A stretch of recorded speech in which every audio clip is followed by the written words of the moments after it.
What's going on, everybody? Welcome back to the Cardcast. Hello, everyone. Nice to be here. Yep, as always. It's been a long time. Yep. We've been neglecting our loyal following. All three of you. Two of them are here. And it hasn't. It's not that we didn't want to do them. It's that when we wanted to do them, there was stuff going on, and when there wasn't stuff going on, we weren't here, basically, or we just couldn't, like, just out of it or something. So it was just tough to find the right time. But we've been trying to, like, prioritize it the last couple weeks. Like, we got to find a time to do a podcast for ourselves. Yeah, you know, it's not going to hurt anybody else's day. Or really, you know, it's not. I don't think anybody's. We out need to there, find like, an hour just to talk. Yeah, right. Yeah, we have to schedule in. It's either this or therapy. So. That's right. Yeah, this is less expensive. Yeah, right. So, yeah, it's been a while. There's been a lot of stuff happening. I've been doing a lot more shows. You were gone for almost an entire month. It felt like I was going like for all of July almost. Yep, I've been doing the last few Dallas card shows. So, into July, I guess. Yeah, into July. Had Dallas card show. I was back here for 2 days. And then I went to Florida for a family vacation for a week. And then I went to Atlantic City to help our friend Trevor with the National. And then I came back and I had COVID. And then I was gone for another 5 days because of COVID. Because I got COVID at the National. Which was not uncommon. Lots apparently of it wasn't. Yeah. A friend of mine reached out and she's like, I got COVID. I don't feel good. I'm like, well, I need to probably go get checked. So, yeah.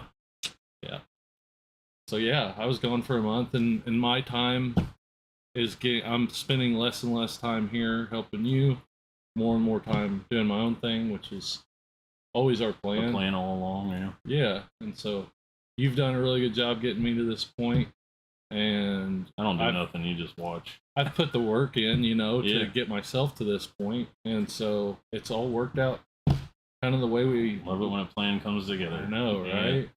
And then you had right after that, it felt like there was Harris show, and then John Knox 2 weeks after that. So yeah, it's been busy. That's why we haven't been here. It's been busy. Like, I'm not here, and I've got to do more shows. If I'm going to do this for a living outside, not having you to fall back on, then I have to be doing more shows, like a lot more. And we knew that. I mean, you knew that really early on. It's just, you got to have the inventory, and you got to have the confidence to step away from being able to come in here and work 8 hours to help you, as opposed to, hey, you know, this is worst case scenario at this show. And the other thing is, you got to get into the shows. For a long time, it wasn't that easy to get into a lot of shows. You know, that Dallas show I was able to get into, but prior to that, I mean, I don't think it would have been very easy for me to get into that show. Yeah. So, yeah, it's and this place is a well-oiled machine, so yeah, it doesn't like they're not even gonna notice that I'm gone.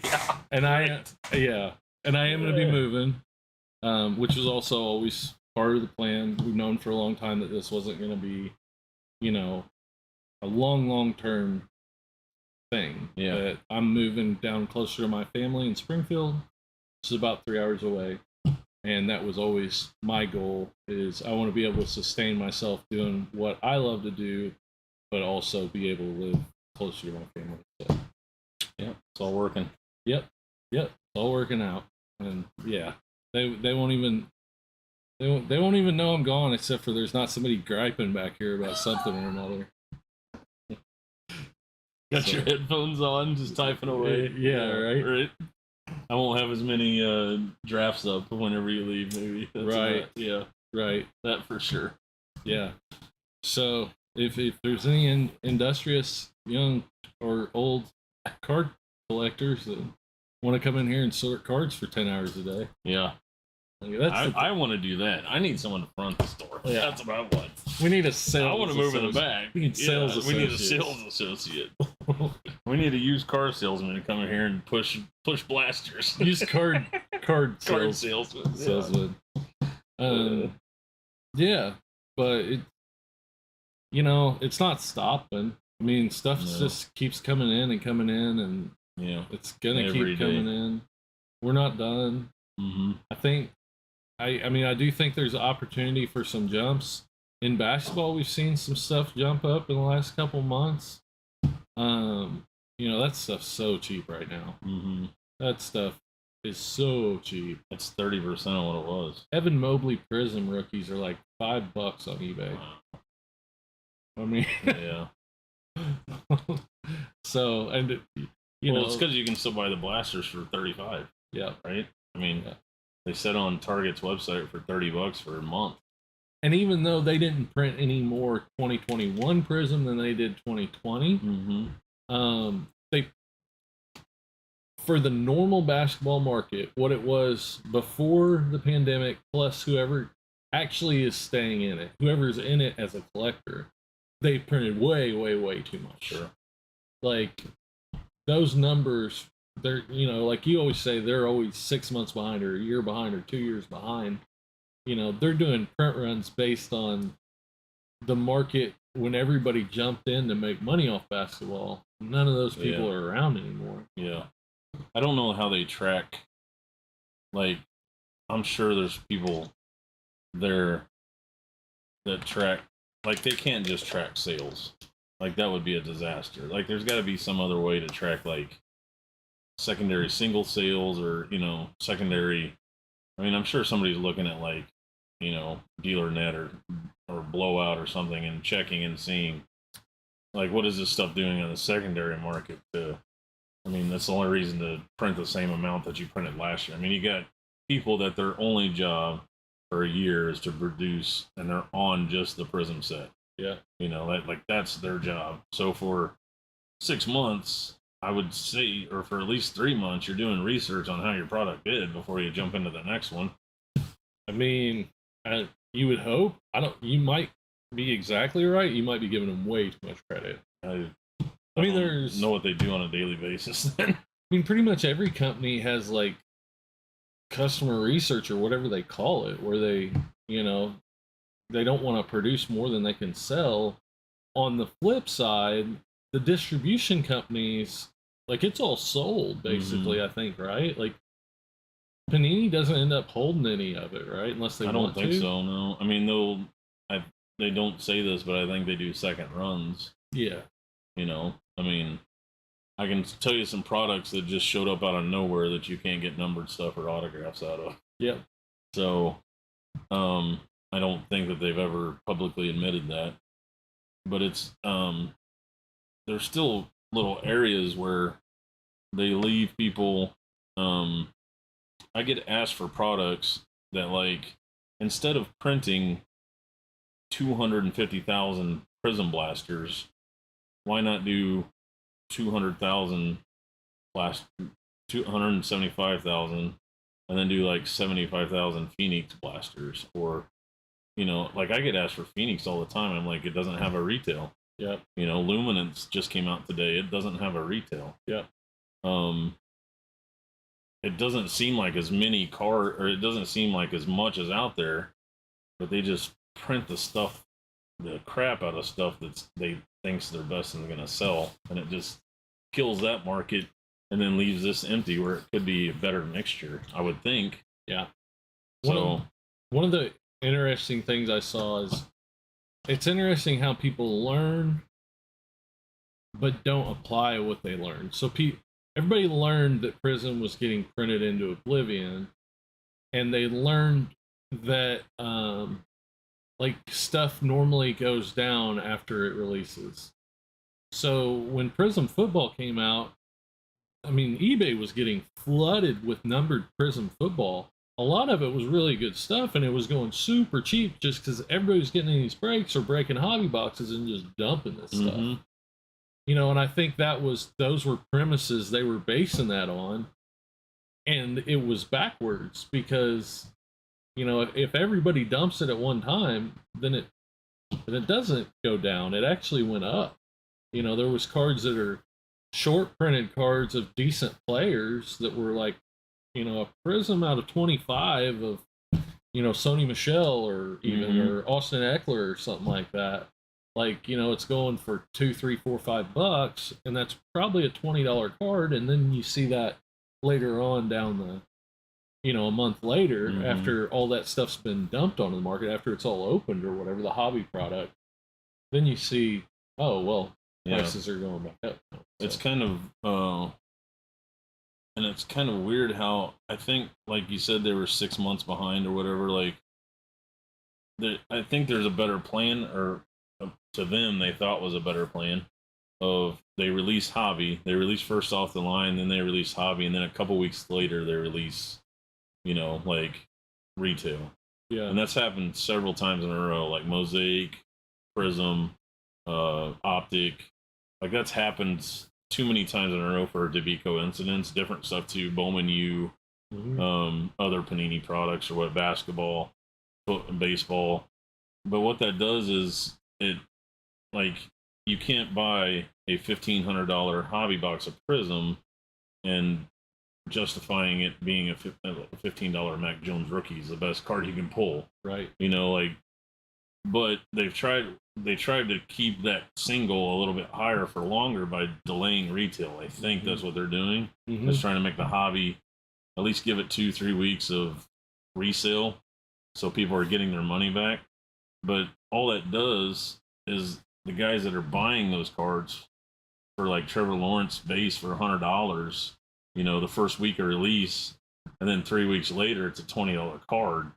I guess you're not killing your customer, but like you're killing the market. You're killing the hobby. I mean, yeah, there's people that aren't going to buy singles ever again if they, that are learning. So I think it's better to release the retail and get a true, I mean, even at the same time, and then you get a true market. Like it's not going to start at 100, but it's not going to. If it finishes at 20, it may only be 40 or 50 the first week. Yeah. And you're not killing everybody that bought your hobby product. Yeah, but then your hobby product sells for half of what they're getting out of it now. I mean, it hasn't been that way yet, but in next year it probably will. Yeah. But next year, who? Why does Panini care? Right. Exactly. Yeah. So maybe they don't care. I mean, that's why they care now, is just squeeze every dime out of it, I would think. Well, I think it's why I think that's why they're releasing the hobby first, because you can still buy like Select on their website for $1,500. Yeah. So it's important for them to keep the retail side up so they can sell theirs for retail. Yeah. So Fanatics could take that plan and just run with it too, if they see that it works out. Yeah. But I don't think you're ever gonna run out of, like, Topps used to print to order, Panini used to print to order. So whatever, I mean, they put limits on it sometimes, but base Topps, if you ordered 20 cases, you could get 20 cases. Yeah. And now what slowed that down is that you order 20 cases and the distributor would use your numbers to order the 20 cases. If it was a bad product, you just get all 20 cases. Yeah. And if it was a good product that was selling for more, you would get 3 cases and they would keep 17 and resell it to you later for a higher price. Yeah. Well, now everybody would order 20 cases if they could, of everything. And now it's not going to be, I think in the future, instead of ordering 20 cases at a time, you can order 2, sell them, order 2, go back to Fanatics, like, that's the people that are going to win in the future, is that can resell their products and buy more from them. Yeah. And it's not going to be at whatever times markup. No. It's going to be at a 20%, 25% margin if we're lucky, I think. Yeah. So the shops have to be healthy instead of that being their lifeline. There'll be exceptions. Probably. I'm sure. There'll be stuff that you buy at 25% of or 75% of MSRP, but there's a secondary markup on it or something. They also might have you contracted in to where you have to sell at MSRP or something. I mean, I don't know how that's all going to work, but there'll probably be exceptions where you could open it probably and make more off of it than. The way Fanatics model has worked in the past with stuff, is that they're not afraid to put stuff on clearance and just dump. Yeah. And at the volumes that we're talking about, that might be the places that keep like one of either Blowout, Dave and Adams, Steel City, Peach State, one of those companies in business to they get dumped all Fanatic stuff. I mean, they're probably going to kill it on their website first. Yeah. And then, but I mean, I know for a fact I bought 300 blasters from Fanatics at one time for like $11 a piece. I mean, they weren't blasters, they were just Chiefs team sets, but they're not afraid to get rid of stuff. Yeah. You know, so who knows what they had to buy those from Panini to, you know, they probably bought 500,000 of them at $10 a piece and sold them for 39, right? You know, and then we just get the blowout stuff at the end. So, but I think that's going to be more the model where everything funnels back to, I mean, it has to be the way that they're cutting off, you know, they're cutting off suppliers, they're cutting off all the wholesalers, they're cutting off everybody, I think.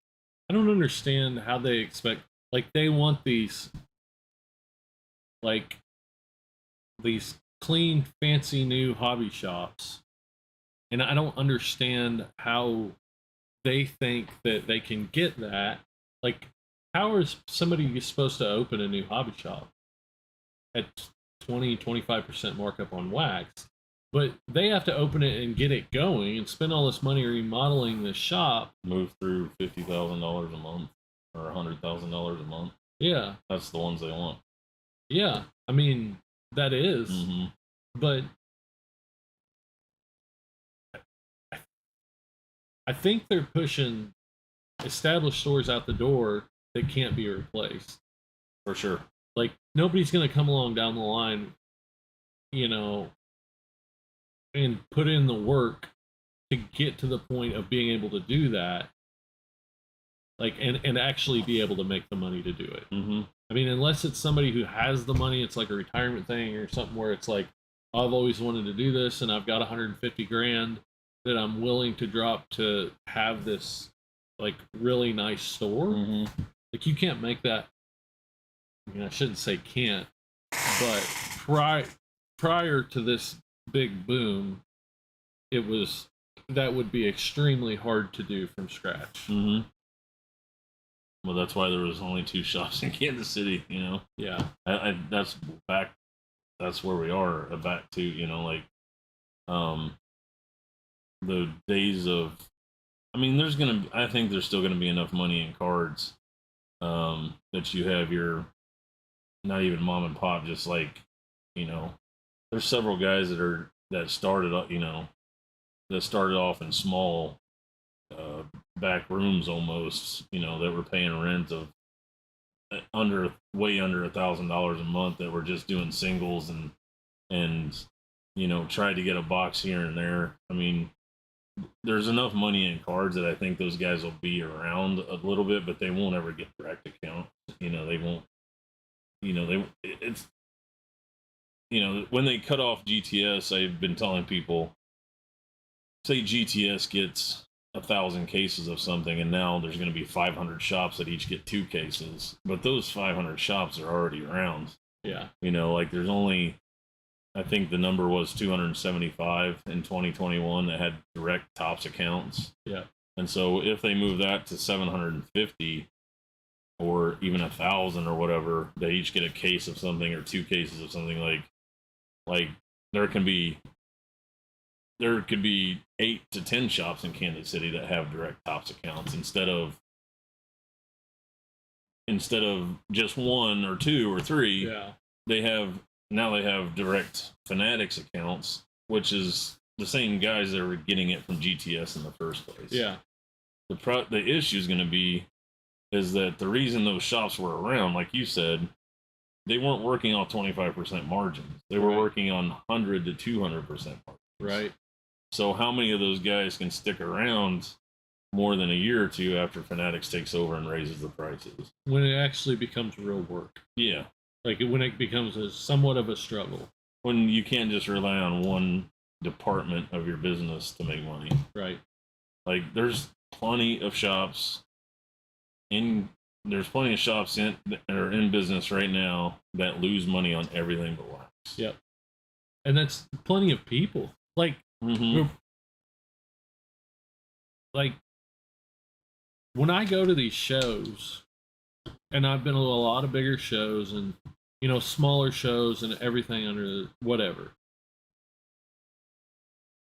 You cannot, and I knew this before. You reinforced the idea. You have to make money, to make a living doing this. You make a living on the stuff that you put work into. You're creating value with your own effort. Just buying $100 cards at 70-80% and trying to make a living doing that, going to shows and stuff. You can't do that. You make at least the last 3 shows I've done, my $10 and under stuff paid all of my costs plus some. Like, that made the show. It wasn't the last 2 shows, those John Knox and Harris, which were bigger shows, over 150 tables each. I didn't sell hardly anything out of my showcases, but they ended up being good shows because I sold $1,500 of stuff that was $10 and under, more. But nobody wants to do that. No. Nobody wants to put the work into it so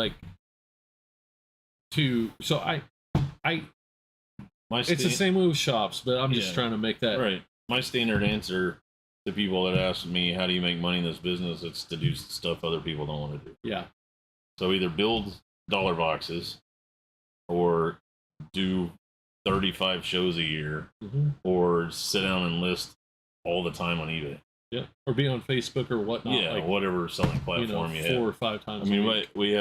I have a customer that just decided he's going all in and whatnot. He's on 4 times a week and he can't keep enough product. Right. He can't find enough to sell. Yep. But who's doing a regular 40-hour-a-week job and then going to do whatnot and for 3 hours a night and shipping for 3 hours a night, and that's your life? Yeah.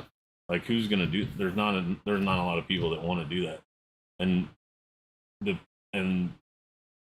either that or there's probably people out there that are different that can go and take 2 cards or sell 2 cards at a show that they paid $12,000 for, that they sell for $15,000 or whatever, and make $6,000 at a show and call it a good show. But I'm not.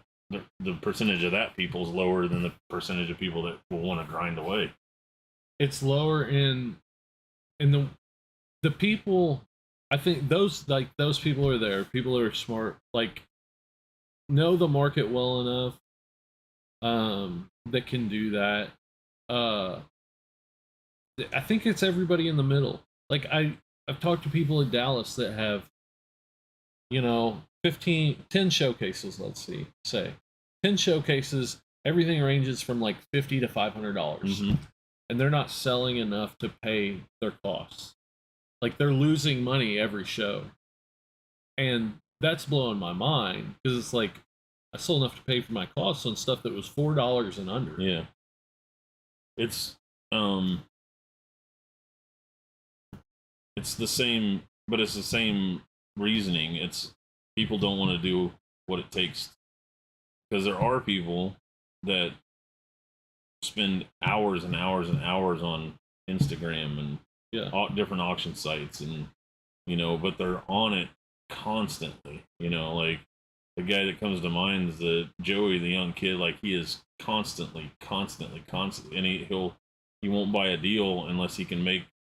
But if you're just doing it part time, and you're just doing it, here and there, and you'll check your phone once a day or whatever, like, you don't see enough deals to find the great ones like he does. Right. He's seeing 100, 200 opportunities a day, and he'll pick out 1 or 2. Yep. If you only see 10, you may not find the one that's going to make any money, but you feel like you need to buy something, so you buy one that you're not going to make any money. It takes you a month to find the same things that he's finding in a day, that he's going through, looking at in a day. So it's the hustle. And he already has that market understanding there. He knows what the Lamar Braun market's doing. He knows what Kevin Durant. He knows what Albert Pujols is doing. He knows what Mike Trout's doing. He knows. Because he's checking 100 comps a day. Yeah. You know, or doesn't have to check because he's checked them before type deal. Yeah. You know, so. And he's selling the stuff. He knows how much demand's there. He knows people he can go with certain things, with certain things. Some stuff he's buying because he knows he's probably already got it sold. Yeah. But that's putting in all the work. Like, it's a lot of work. A lot of work. And there's and a lot of money. It's a different kind of work. I mean, it's not sitting down processing 10,000 cards, but it is a lot of work. And yeah, he's got a lot of money to work with. You know, he did things right leading up to this point, so he's got a lot of money to work with. But it's, you know, that's what it comes down to, is moving forward. I mean, can you make money in this without putting in all that work? Yes. Just don't quit your day job. Yeah. Like, don't. You can't start now and do it that way. Right. I don't think. No. Don't think that because you can buy 5 or 10 cards, you know, at 75% and sell them for 85% or whatever. Let's say it's $500 worth of cards and you buy, you know, 10 whatever they are, like, and you make $100. Don't think you can do that. I mean, you know, 150 times a month or once a day and make $3,000, because it doesn't work like that. Yeah. Like,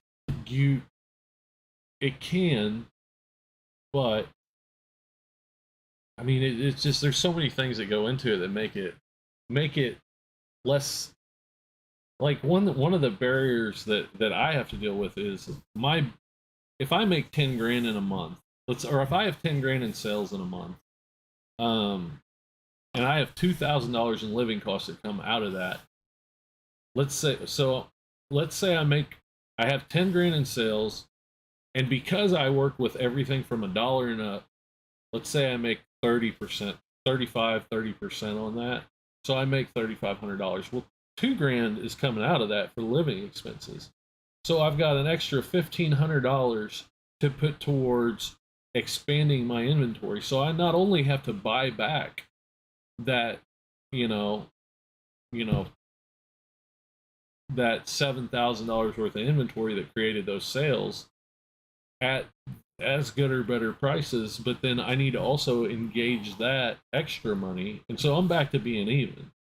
I'm back to being broke at the end of the month, basically. Yeah. Like, if I want my inventory to grow, if I want to have $100,000 in inventory and let's say sell $25,000 a month, get to a point to where that cost of living doesn't drastically cut into my ability to invest what I'm making, then I have to constantly be broke, basically. It took me 15 years. Yeah. It did.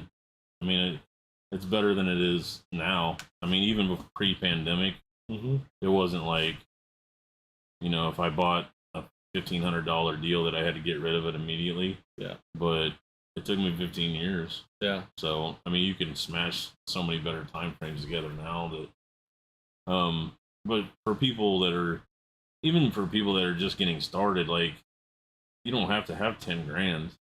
Like, you're taking that same money and then selling and investing. So I think you could probably do, you know, $20,000 in sales with what, 3,000 or 4,000 startup, if you're turning it. Yeah. You can, not on eBay. Okay.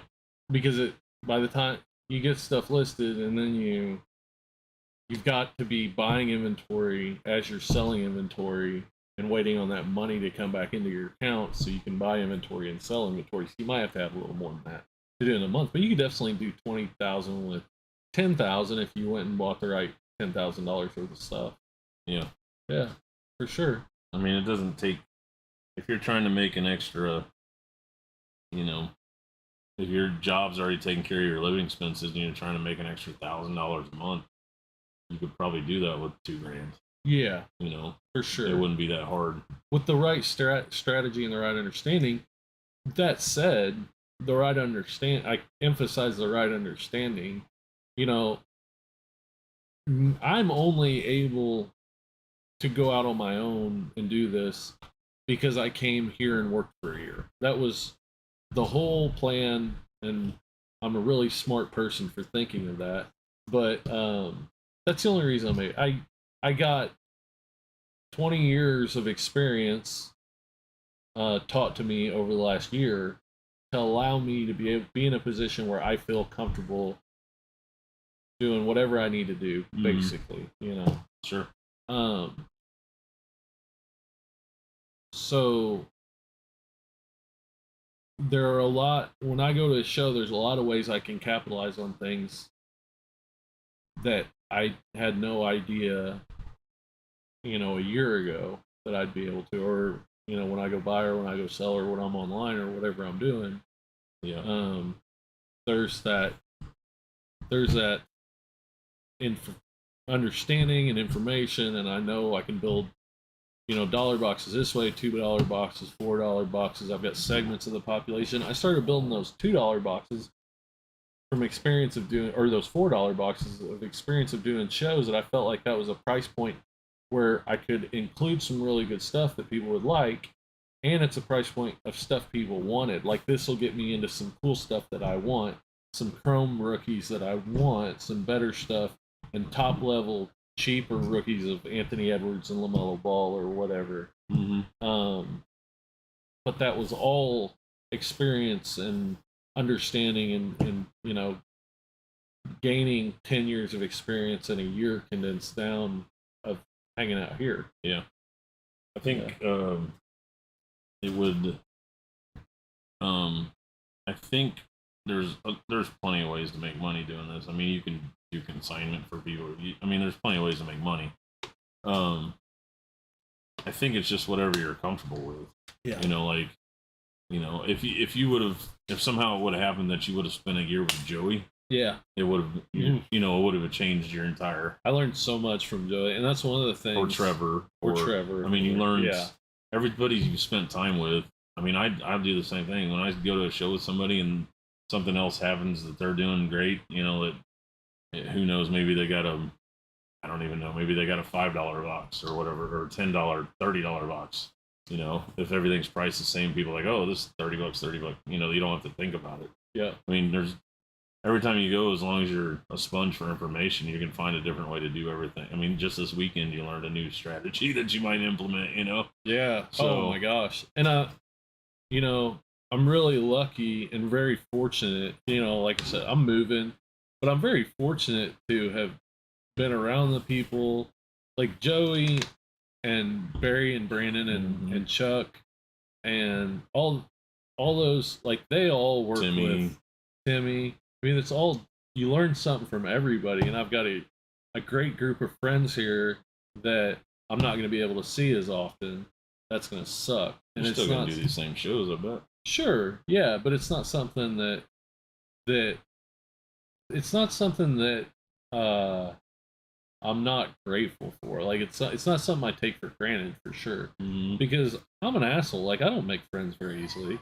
I don't have that many friends. No. Yeah, for real. For real. So, you know, this community and this hobby has brought me some really amazing relationships that I will still always see those people around, but I'm not going to see them as often. It's going to be different, you know. But I mean, Joey and Barry and Chuck and them, I mean, they work on a different level than me. I mean, they're working with only $1,000 cards and up, or only, I mean, Joey, sometimes he's working with only $10,000 cards and up. And I am constantly kind of grilling them, but also trying to, like, insulate myself where I know what works for me. I know what I'm good at. I want to learn, but I don't want that bleeding over into me trying to do what I do, you know, in the way that they do. Yeah, exactly. Yeah. Like, that's not my world, and I don't want it to be my world. I have too much other irons in the fire to try to do dollar boxes and $2,500 flawless RPAs or something like that. Like, that's not something That's not something that fits. Most people, when you see that at a show, I don't know that you ever see that. Like, it doesn't. Like, the only people I can think of is like, oh, the guy from Michigan and Dallas that set up in Chicago all the time. Adam Rowe. You know Adam Rowe? I think so. Yeah, he would have like one showcase that was nothing but like Tom Brady's SP Authentics, and then but he would have the entire circle, and then like on the other side of the table was your dollar boxes. Yeah, like he's one of the guys that I know that's done everything. Yeah, you know, like I mean, I guess technically Burbank's done everything. Like, yeah, he has a dollar, you know, but even that doesn't, you know, people don't go to him for dollar box and stuff. yeah. Like that fishbowl thing, it's already gone. Like, they're already using it for something else. Really? Yeah, it's not the dollar, or it's not the price player lots anymore. They moved all that stuff underneath the wax to the behind the showcases. Oh. At the bottom. So I don't know what I think the fishbowl's like maybe soccer and other I don't know for sure. But he said he was making a vintage, like doing that, but could with be vintage. too. Yeah, could be that way too. I don't know, but there's not very many people that can pull off, you know, Trevor Lawrence flawless RPAs in a quarter box over here either. See, for me, that's the dream. It's like, your conglomerates. You know, I'm able to take, you know, everything from $1 up to $1,000 and have a decent selection of everything. You know, but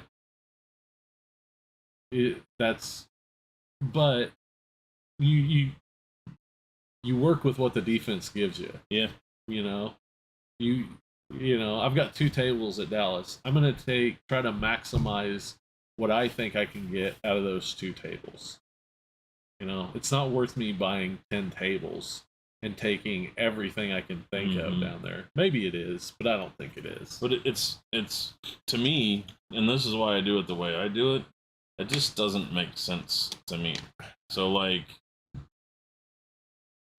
it makes sense. The only thing it makes sense for is like if you have a little bit of extra money just sitting there that you can't put into the original way you want to do it. Because at the card show this weekend, we had one in Olathe for everybody that went to John Knox. We had a card show in Olathe on Saturday. Nobody knows about it. It's like a secret. It'll be our little secret. You had to have a code word. Yeah, right. We charged $40 admission. We had 3 people. Anyways, we had at the show this weekend, like I did a decent sized deal with a buddy of mine. Yeah. And I sold a Tom Brady card, and I sold 2 Justin Herbert cards, and it ended up being the whole deal ended up being over $3,000. But on those 3 cards, I mean, I may have made $200. Yeah. And at the same time I was doing that deal, I probably sold $250 out of my $1 and $2 boxes and made the same $200. Yep. So to me, you expand on the profitable stuff, and $1,000 Brady cards is not profitable to me. Yep. It's if you can buy it for $1,000 and sell it for $1,200, that's fine. The only way I'm selling that card is on eBay, or they want it for 80 to 70 to 80% of eBay. Yeah. Which, what am I supposed to buy it at? 60? Right. Like, who's selling me that card for $600? Right.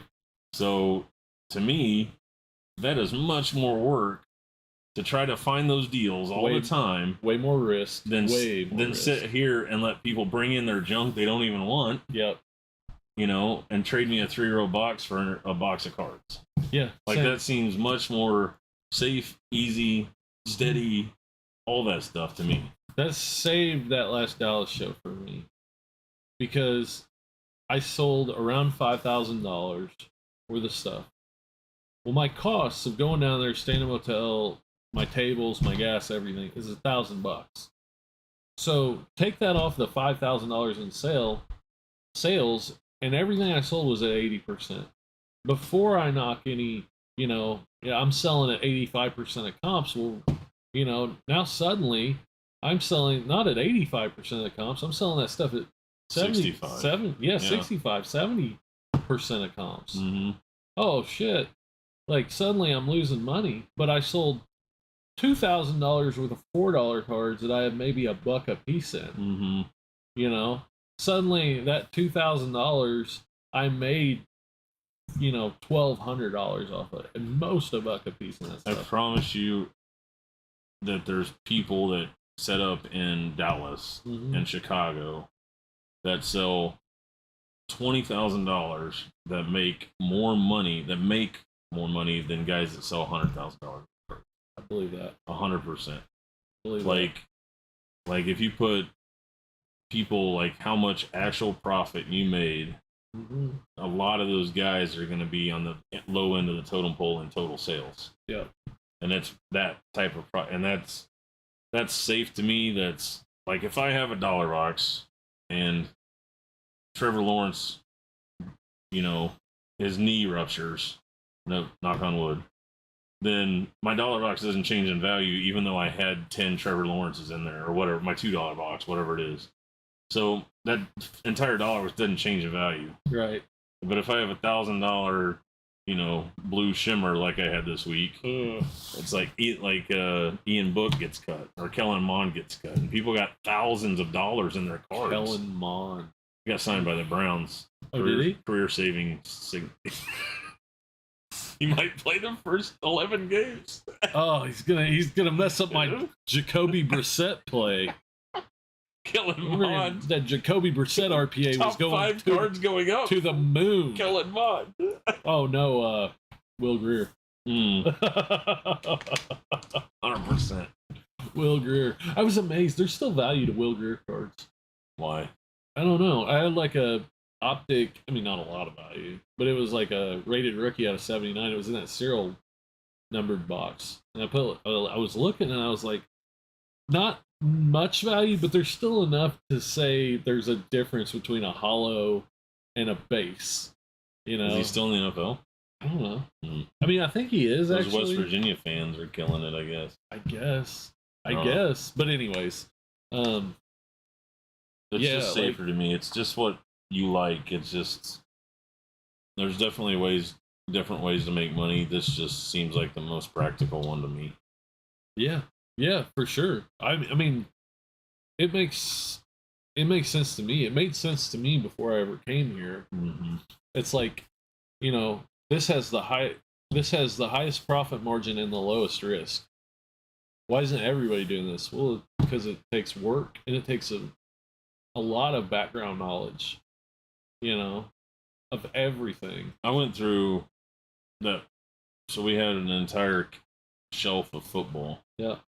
And I went through that entire shelf in about 4 days after hours. So from like, say, 8 o'clock average start till 2 in the morning. So I probably had 24 hours total time in that. But if I didn't know what was $3, I divided quarter, 50 cent, dollar, $2. Most of the quarter stuff was already gone. Like there was like 1 3-row box of quarter stuff out of the whole shelf. So 50 cent, dollar, $2, $3 and up is the way I separated it. Yeah. If I'm having to look up multiple times in that $1, $2, like how long that would take hundreds of hours. Easily. Yeah.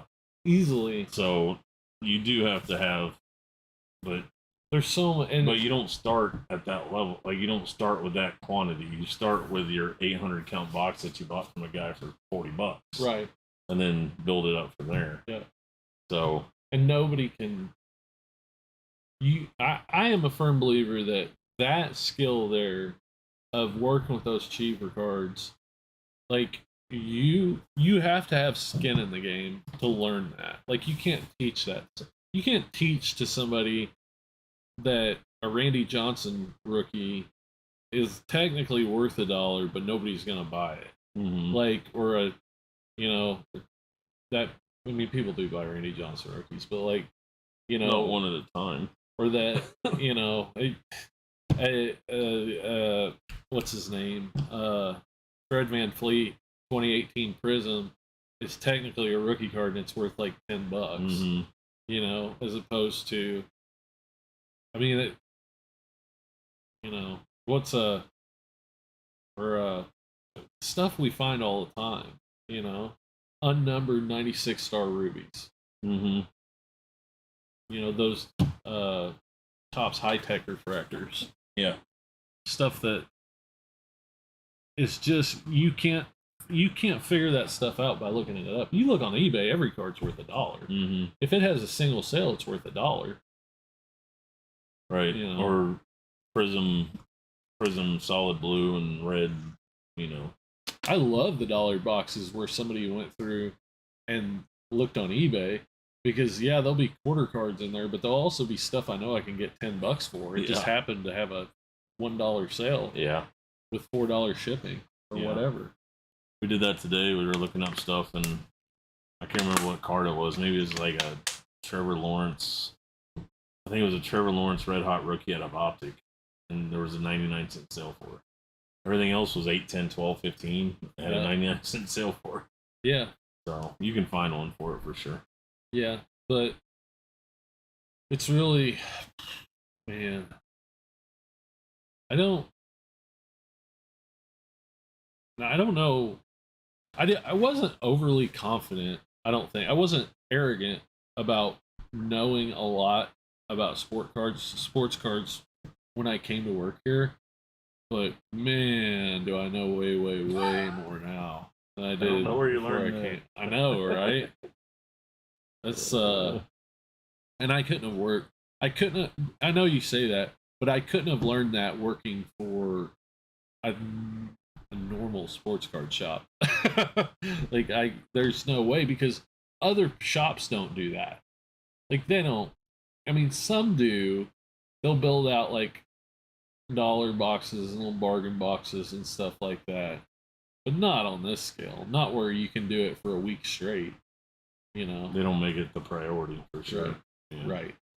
I would much rather, for your sanity, for my sanity, if you got $100 to spend, I will sell you $100 worth of singles, and you'll be way ahead if you come in once a month or once a week. Or then I don't want to sell you $100 box, because I know you're going to get $15 worth of cards 90% of the time. Right.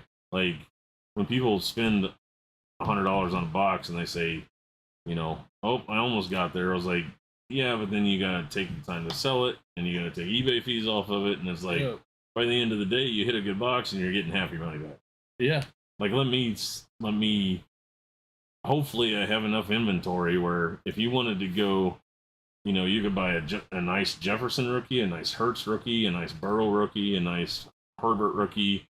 You know, I've got Herbert select rookies that are $15, you know, for club levels. You know, I've got Burrow rookies for 10. I've got spend $100 with me every week on that stuff. Yeah. And your collection is going to be so much better than getting into breaks and getting into buying your own boxes. And I mean, somebody's got to open the packs eventually. That Mac Jones Prism Silver Auto. Yeah. Had a $700 sticker on it. So you hit basically the best rookie auto, or one of the best rookie autos. At the time Prism came out, that was the best rookie auto you could get. And you get half your money back. And a month after it's out. Yeah. So, I shouldn't say that with all the wax sitting back here, but it's the truth. Like, I don't, you know, it's like... And most people know that. You know, wax is, for most people, I mean, you gotta know. You gotta know. You gotta know. Yeah. I've tried to talk people out of it multiple times. Trust me. Sometimes it doesn't work. You ever watch Nardwar? Nardwar, the guy that looks like the guy that looks, he's like all funny looking. He interviews like rappers and celebrities and stuff like that. And he knows all the super background. We gotta know. Yeah. We gotta know. Yeah. They gotta know that, you know, and they do. And it's fun. And there's opportunity there. It's like a scratcher ticket for a lot of people. You know, it's more socially like looked better upon than going to the casino or whatever, where it's just enjoyment for them. Sure. Like they enjoy that, and that's okay, you know. Yeah. But if you're giving people the right guidance, who knows? Maybe they spend more on wax here. Like, you know what? My goal, my philosophy is not to have a customer that burns out in 6 months. Yeah. You know, we've had those. Yeah. You know, the ones that were here when we opened and aren't here as much anymore because they didn't. That's what they did. They opened and opened and opened and opened. So, they're still coming. Most of them still come around, but they just don't. You know, they've learned. Yeah. They don't do it as much. You know what I mean? Like, it's not a good way. It's a good way to break up the credit card. That's all it's good for. Yeah. So yeah, I would rather have them come hang out and buy, even if, like, you don't have to buy 10 of each. You know, you don't have to buy 10 $10 cards. If you bought one $100 card that's, you know, 120 on eBay. Yeah. You know, like you think, man, if I pulled this card out of a pack, I would be so happy. Yeah. Like, buy that card. Yeah. You know, find a cool card that you like. You know, but yeah, 1 in 10 boxes are going to give you a card that good. Right. But you'll never get the $10,000 card buying a $100 card. That's the mentality of what comes in here. This is true. So, yeah, you just have to spend $10,000. Yeah. To get the $10,000 card. Yeah, if you're lucky. If you're lucky. Right. I have 4 select football boxes. Rip them. Rip it. Do a video. Get 800,000 views and pay for the select boxes. There you go. That's how you do it. No problem. $6,000. Nobody's ripping on YouTube anymore. Like, you should just. No one. It's an untapped market. Right. Vintage breaks. Did you see that thing? Yeah. Poor guy. Yeah. You dip, Daniel. You dip, Daniel. Oh man. He you know, you come out. He said I only paid $8.25. There you go. Good. You got a direct account. You must have.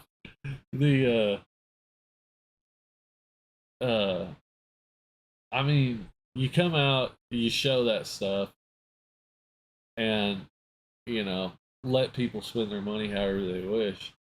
I mean, if somebody saw that and they said, well, you know, I don't think he did anything wrong, then fine. You know, keep spending money. If they come out and they saw that and said, oh, I'll never do business with him again, fine. That's fine too. Mm-hmm. You know, but, I mean, who knows whether he actually pulled that to keep it for himself.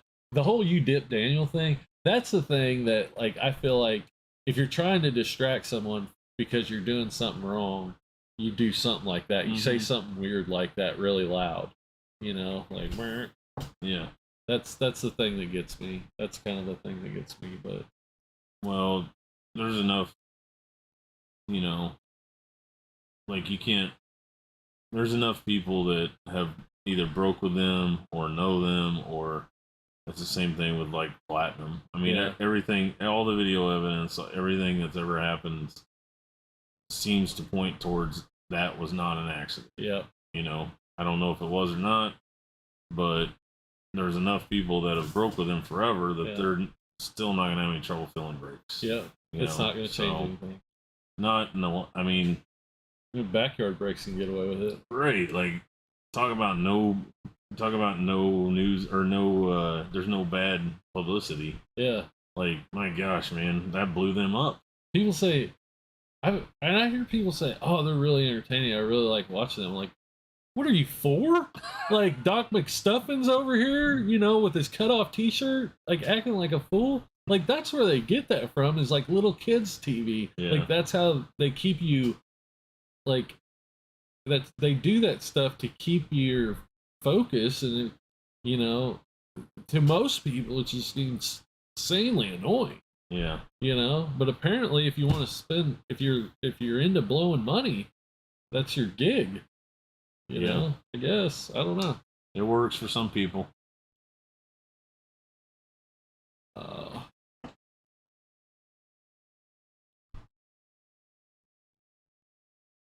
Backdoor break stream crashes a lot. Yeah. Well, there's a bunch of people on it. Yeah. Yeah. Tons of people. Yeah. And the other thing is, I understand they open a lot of product, not enough to justify the stuff that they pull. Like they are being fed product that Panini knows has huge hits in it.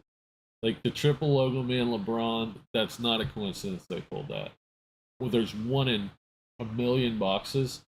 What was the other one that was just like that? It wasn't the triple logo man, but it was like a Cade Cunningham logo man. No, the Warriors one. The Thompson, Warriors Curry, Draymond. Yeah, so there's a 1 in a million times 1 in a million, so there's 1 in a trillion chance that they pull both of those. Or there's like a 1 in 1 chance that Panini just fed them those boxes because they have the highest view count. Like that's where I'm putting my money. Yeah. That's what I'm betting. It's weird that it was pulled. Like they opened so much stuff. They got 3 channels or whatever. They're opening as much as the bottom. They were opening that. Talk about the top 1%. They're opening as much as the bottom 80% are. You know, like so. It makes sense. I think they open that much product. Yeah, like flawless and stuff. Oh yeah.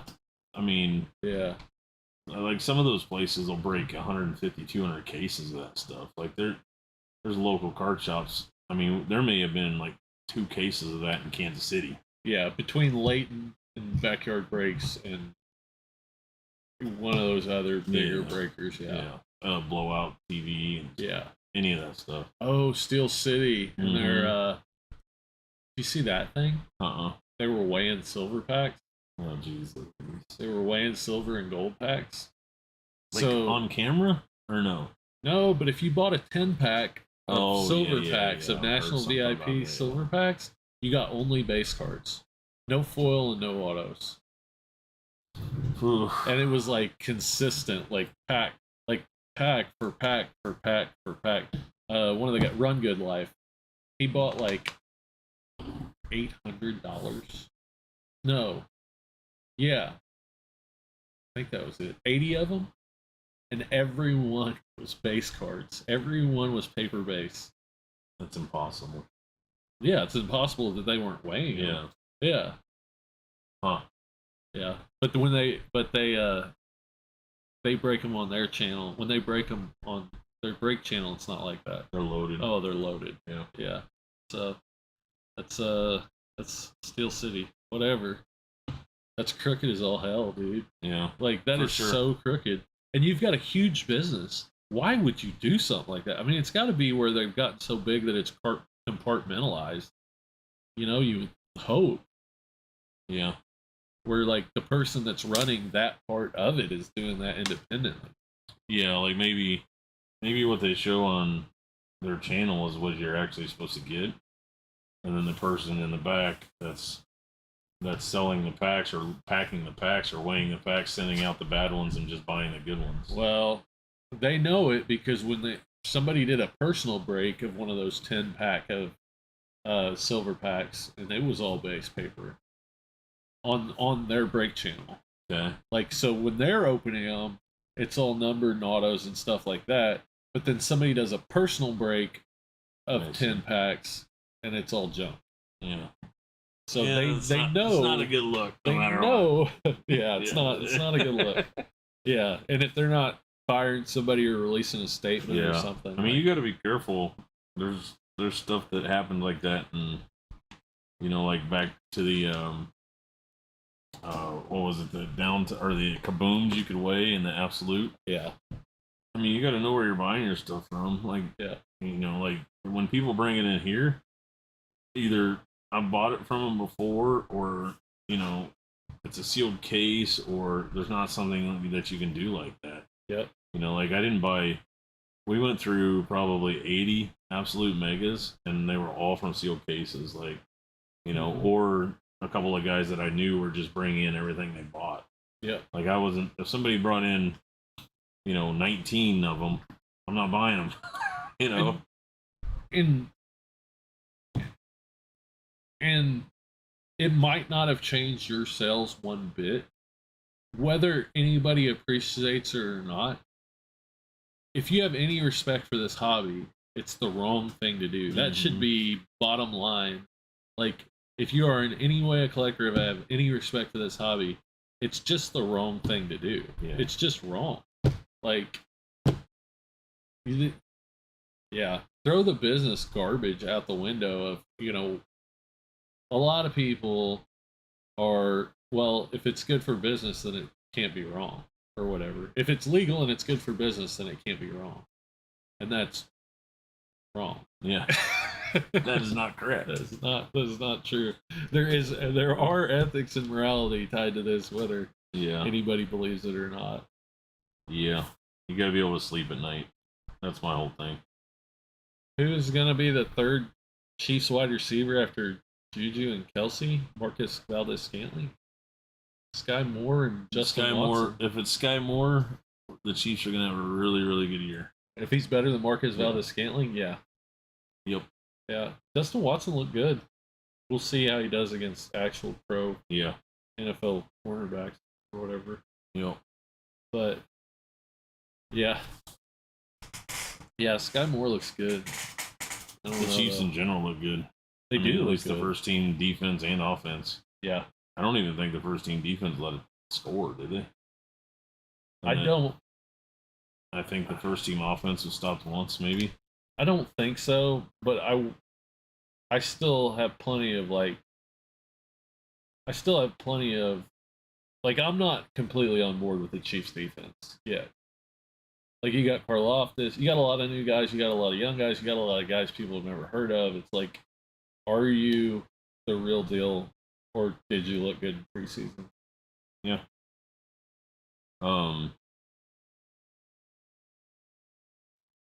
Everything there isn't anybody on that defense to be negative about. Yeah. Yet. Right. So, like, you know what you get from Chris Jones. Yep. You know what you get from Nick Bolton, most likely. Yep. You know what you get from L'Jarius Sneed. I think Thornhill's going to take a step forward. Yeah. But even if he doesn't, you know he's a starting safety in the NFL. Frank Clark is on a contract year. And he looks really good. He knows he's on a contract year. He's been eating asparagus all year. Yes. So, I mean, that's 5 guys on a defense that you could fill the rest of the holes in. We haven't talked about Willie Gay. Justin Reed. We haven't talked about, they picked him over Tyrann Mathieu. For sure. So they got 3 to 4 years younger, and they must like him just as much, because Matthew said I would have taken that contract to stay with the Chiefs. Yeah. So they picked him over Tyrann. Yeah. So in Veach we trust. He's the only thing he hasn't done very, very well is late round draft picks. But that's worked. Nobody's great at that. You know what I mean? Like, people hit here and there. Yeah. But I was driving in today, and they've drafted 16 guys over the last 2 years, and 14 of them are still on the team. That's amazing. So that's fine if you're the Houston Texans. Like, that's what you expect. But a team that's been in the 4 straight AFC title games, that's really hard to fit. So either we're on the verge of a dynasty, or we're on the verge of a downfall. If those guys don't. So it's one or the other, I think. Like, those guys make the team, I'm trying to think of somebody that made the team that, You're selling me on the Chiefs defense. There's nobody to be negative about. Right. We've got a 2nd or 3rd round pick in Leo Chanel that's not going to be on the field very often.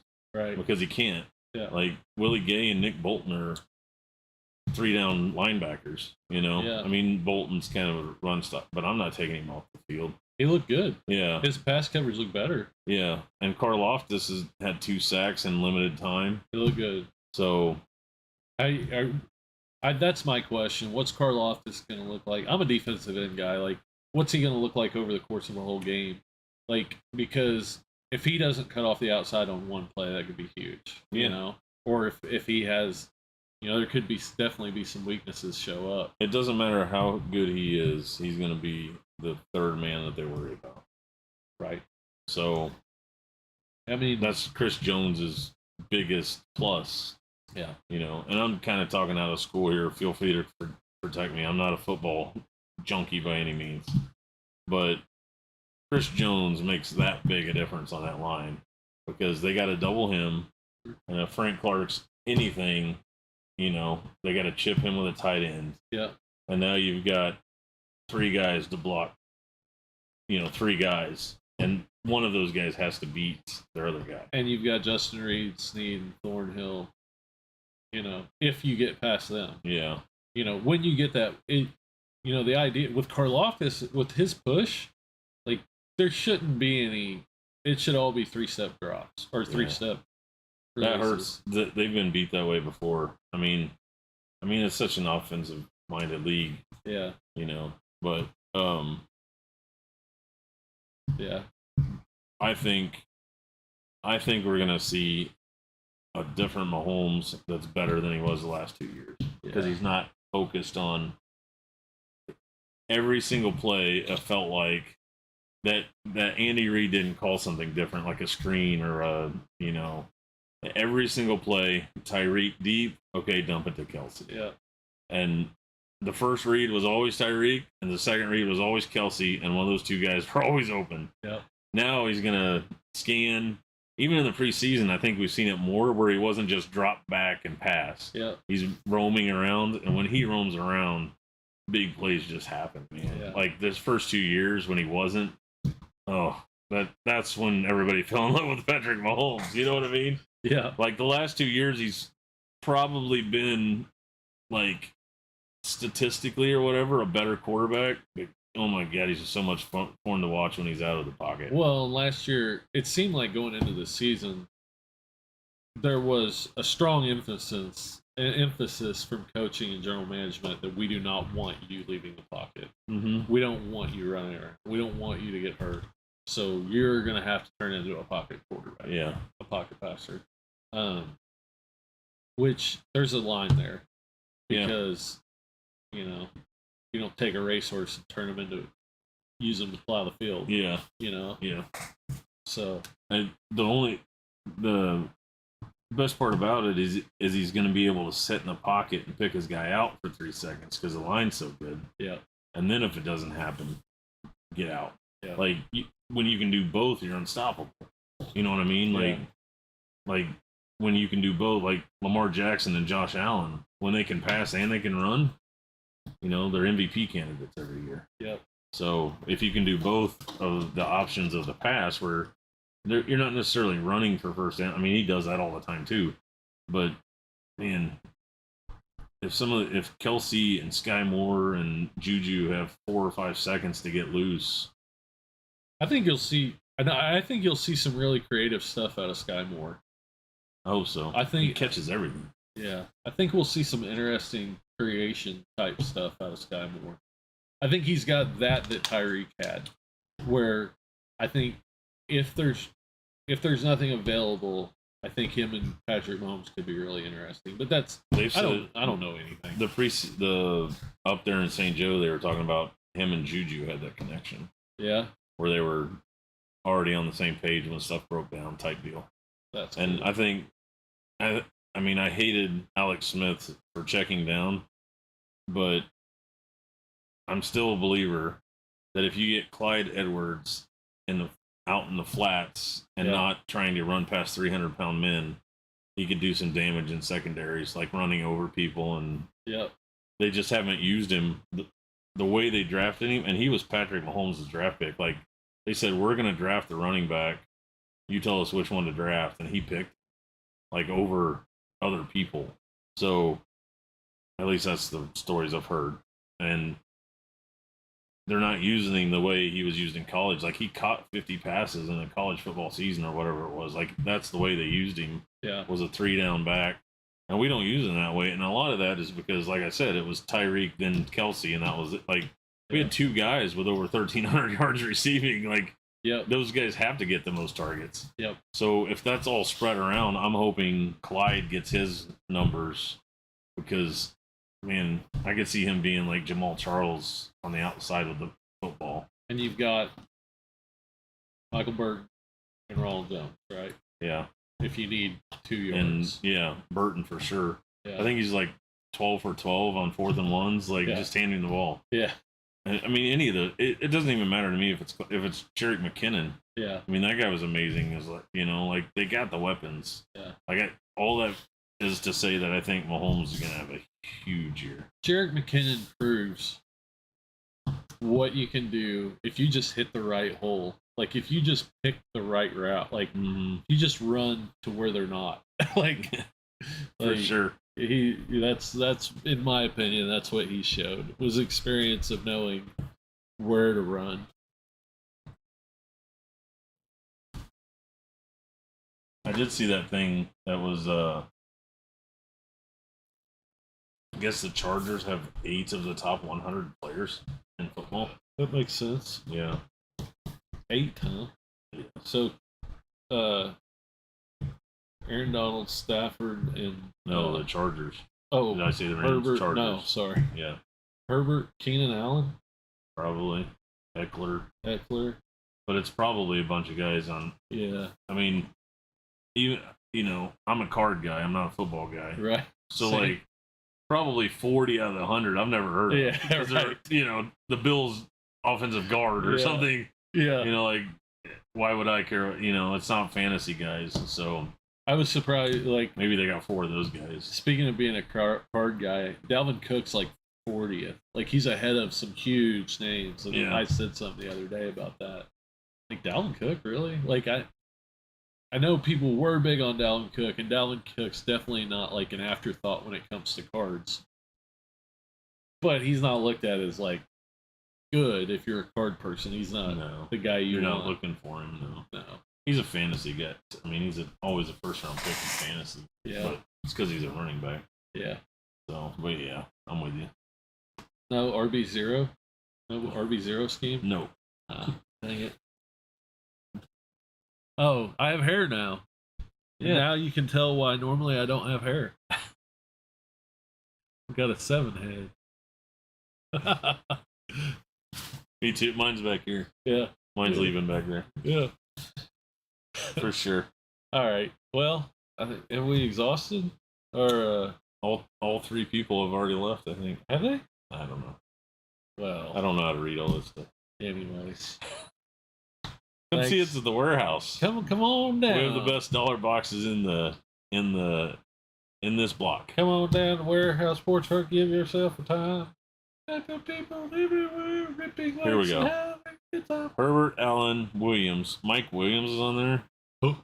Slater, Bosa, Mack, and James. Oh, they got Khalil. I guess I've heard all of them. Yeah. Yeah. That's a lot. Those are pretty good. Those are pretty good. Come on down, Warehouse Sports Truck. Give yourself time. It's true. Friendly people everywhere. I'll probably get sued by South Park. Rip and wax without temptation. We're gonna get demonetized. I hope so. It's monetization is not on for this video. Oh, okay. Then we ain't gonna get our 8 cents. We're doing a subscriber drive where I'm turning monetization off. Oh, okay. I probably will do some videos when I'm down in Springfield. I'll probably do some different things. I'm thinking maybe. Sounds good. I'll be bored. Try something new. There you go. All right. Thanks, everybody. See you, everybody. See y'all.